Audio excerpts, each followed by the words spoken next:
You ever had a moment where the whole world seems to stop, and it's just you, standing there, heart pounding, knowing everything's about to change? That's how it felt for Latoya Brown, standing in that cold Atlanta courthouse, her 3 kids Jaden, Aaliyah, and Caleb clutching her hands like lifelines, their little faces set like stone, ready to fight for her. And me? I'm Judge Marcus Coleman, the guy who thought he'd seen it all, until those kids looked me dead in the eye, and I saw my own face staring back me, own ghost from a past I'd buried deep. Let me take you back to where it all started, a few weeks before that courtroom showdown. Latoya was hustling at Rosie's Diner, balancing trays of greasy burgers and coffee refills, her kids tucked in a corner booth, heads bent over homework. She wasn't supposed to bring them to work, but school let out early, and daycare wasn't exactly in the budget. Her boss, Reggie, this sweaty guy with a temper shorter than a burnt fuse, caught sight of them and lost it. "Latoya, this ain't no playground," he barked, loud enough for every customer to turn. Jaden, all of 7 years old, shot up, his little fists balled. "Don't yell at my mom, she works harder than you." The whole diner went quiet, forks frozen mid-bite. Aaliyah piped up, "Yeah, you're just mad 'cause nobody likes you." Reggie's face turned purple, and just like that, Latoya was out of a job, her kids trailing behind her as she walked out, head high but heart sinking. Back at their rundown apartment in East Point, things got worse.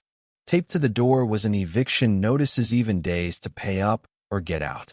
The landlord, Mr. Dorsey, was a piece of work, all sneers and cheap suits, always banging on doors like he owned their souls, not just the building.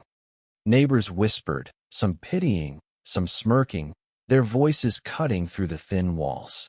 Latoya tried to shield her kids, hustling them inside, but the weight of it all hit her that night. She sank to the floor, sobbing, "I can't keep doing this." But those kids, man, those kids, they knelt around her, tiny hands grabbing hers. Jaden's voice was steady. "Don't cry, Mom. We're gonna fight for you." Aaliyah leaned in. "We'll never let them take us." And Caleb, the quiet one, whispered, "We're your soldiers, Mom." I swear, those words could have moved mountains. Now, I wasn't there for any of this yet. I was up in my cushy chambers, sipping coffee, signing papers, thinking I had life all figured out. But back then, I didn't know Latoya's story was about to crash into mine like a runaway train. See, 7 years ago, I was a different man, young, ambitious, and dumb enough to think I could outrun my mistakes. Latoya and I, we had something brief but real, until my family owed money. Big expectations made it clear she didn't fit their picture. I wrote her a letter, left her with nothing but apologies and a broken heart, and walked away. I didn't know she was pregnant. I didn't know about the triplets. I built a life on that ignorance, climbed the ladder to a judge's robe, told myself I'd done what I had to. But the past? It doesn't stay buried. Fast forward to that morning in court, and the air's thick with tension.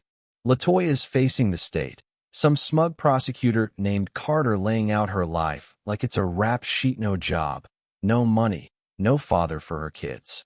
He's pushing for foster care, saying the kids deserve better than a mom who can't keep the lights on. The gallery's packed, reporters, neighbors, all waiting for the show. Then Jaden stands up, his chair clattering to the floor. "Please, don't take our mom away." Gasps ripple through the room. Latoya tugs at him. "Jaden, sit down." But Aaliyah's up next, tears streaming. "She's the best mom ever. If you take her, you take us too." Caleb, clutching a crumpled math test, pipes up. "She helps me study every night. I got 100 because of her." I'm gripping my gavel, trying to keep order, but their faces, those eyes, that stubborn chin theory, like looking in a mirror. My heart's pounding, and I can't shake the feeling I'm staring at my own kids. Carter, the prosecutor, jumps in. "Your Honor, this is inappropriate." But I can't move, can't think. Those kids are fighting for their mom like she's the only thing keeping their world together, and I'm starting to realize I might have been the one who broke it. The landlord, Dorsey takes the stand, spinning lies thicker than his cigar smoke. She's always late on rent, lets her kids run wild, digging through trash for scraps. Latoya's face burns, but before she can speak, Aaliyah's up again. That's a lie. He just hates Mom 'cause she asked for time to pay.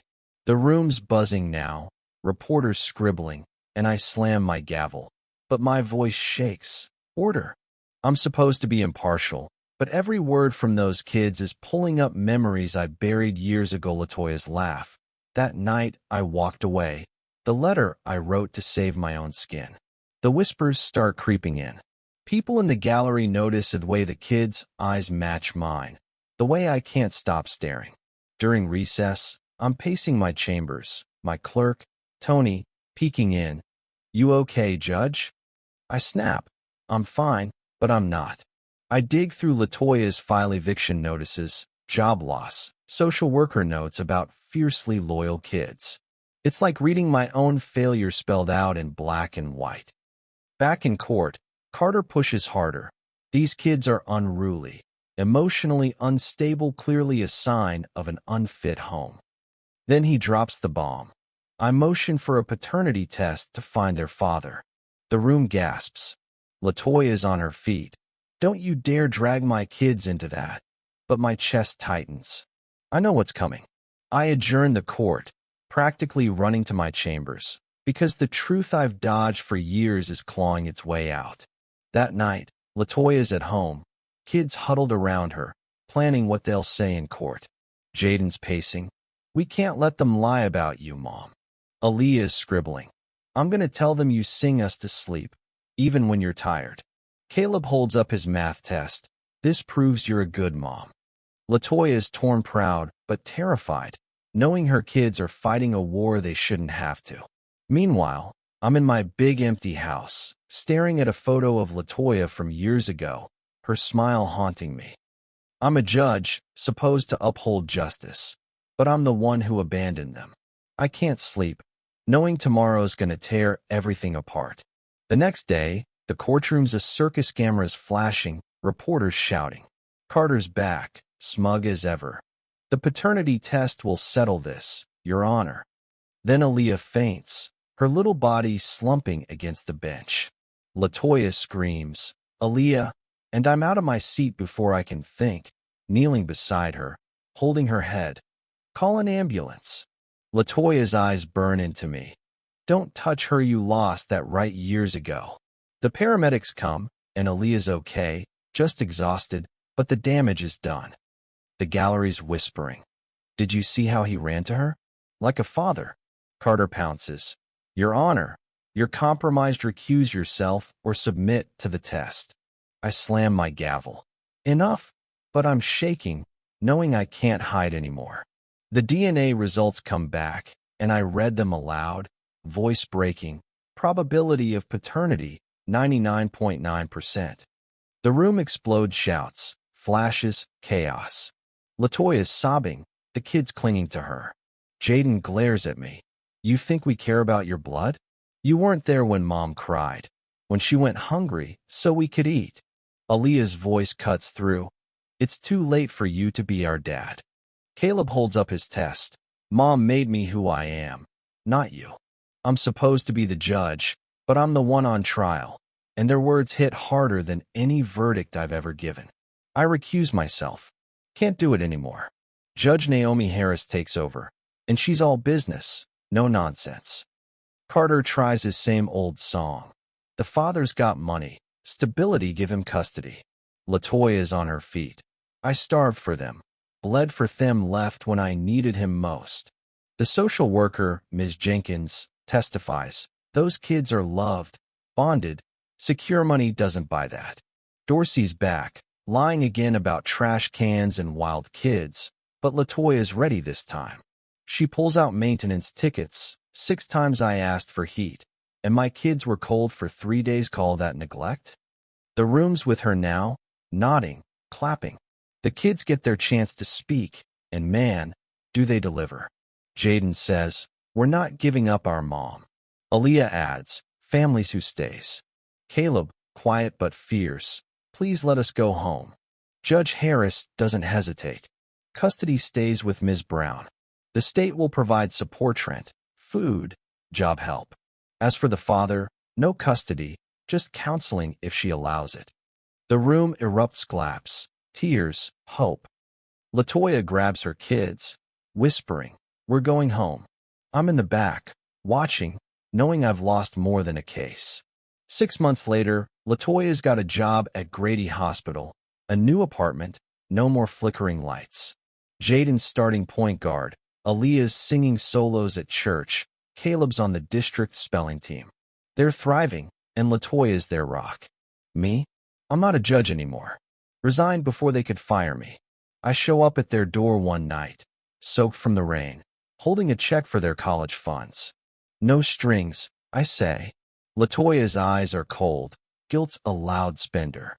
Jaden steps up. "You don't belong here." I leave a letter for them, for someday, and walk away, knowing I've got no claim to their hearts. They're back at Mount Zion now. Aaliyah's singing a poem she wrote. "Mom, don't break, even when the world says she ain't enough." The church stands, clapping, crying. I'm in the back pew, slipping out before anyone notices. Latoya's built a family stronger than anything I could have offered. Love raised them, not blood. And me? I'm learning that some truths don't set you free, they just show you who you failed. So what do you think? Was I a villain for walking away? Or just a man who made a mistake? Should Latoya ever let me near those kids? Or is love enough to keep the past locked out? Drop a comment. Tell me what you Dalits talk about, what makes a family, what makes justice, and what it takes to make things right.